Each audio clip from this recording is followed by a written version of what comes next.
পশ্চিমবঙ্গের বিভিন্ন প্রান্তে নারী নির্যাতনের প্রতিবাদে এবং কন্যা সুরক্ষার দাবিতে আগামী 21শে জুলাই উত্তরকন্যা অভিযানের ডাক দিয়েছে বিজেপি। তাই উত্তরকন্যা অভিযান সফল করতে মঙ্গলবার মালদায় মহামিছিল করল বিজেপি যুব মোর্চা।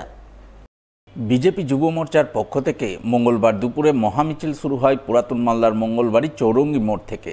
সেই মিছিল মঙ্গলবাড়ি মহানন্দা সেতু পেরিয়ে মালদা শহরে প্রবেশ করে। শহরের রাজপথ ধরে মিছিল এগিয়ে যায় রথবাড়ি মোড়ের উদ্দেশ্যে। এদিনের এই মিছিলে বিজেপি যুব মোর্চা এবং মহিলা মোর্চার নেতাকর্মীরা পায়ে পা মিলিয়ে উত্তরকন্যা অভিযান সফল করতে জোরদার স্লোগান দেন। নারী নির্যাতন ইস্যুতে রাজ্যের তৃণমূল সরকারের বিরুদ্ধে জোরালো আওয়াজ তোলেন।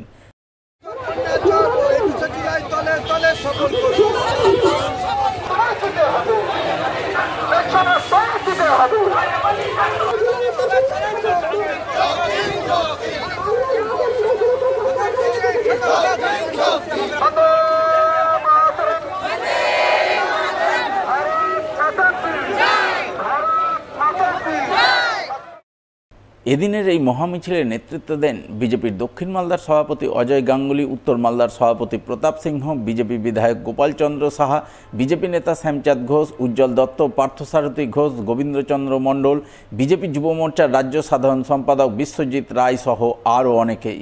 তারা সকলে মিলে রাজ্যের বিভিন্ন প্রান্তে ঘটে চলা নারী নির্যাতনের প্রতিবাদে সুর চড়ান এবং এই ইস্যুতে আগামী 21শে জুলাই উত্তরকন্যা অভিযান সফল করার আহ্বান জানান।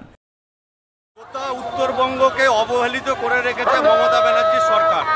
2 নম্বর উত্তরকন্যাতে একটা ঘুঘুর বাসা করে রেখেছে, যেখানে কোনো রকম কাজকর্ম হয় না। সেই জন্য আমরা 3 বছর ধরে 21শে জুলাই উত্তরবঙ্গ অভিযান করছি। উত্তরবঙ্গের মানুষ যেন পরিষেবা পায় এবং ওই অফিসটা যেন ঘুঘুর বাসায় পরিণত না থাকে, সেই জন্য ভারতীয় জনতা পার্টি রাজ্য সভাপতি এবং বিরোধী দলনেতার নেতৃত্বে 21 তারিখ আমরা গোটা উত্তরবঙ্গ এবং গোটা পশ্চিমবঙ্গ জুড়ে উত্তরকন্যা অভিযান করব।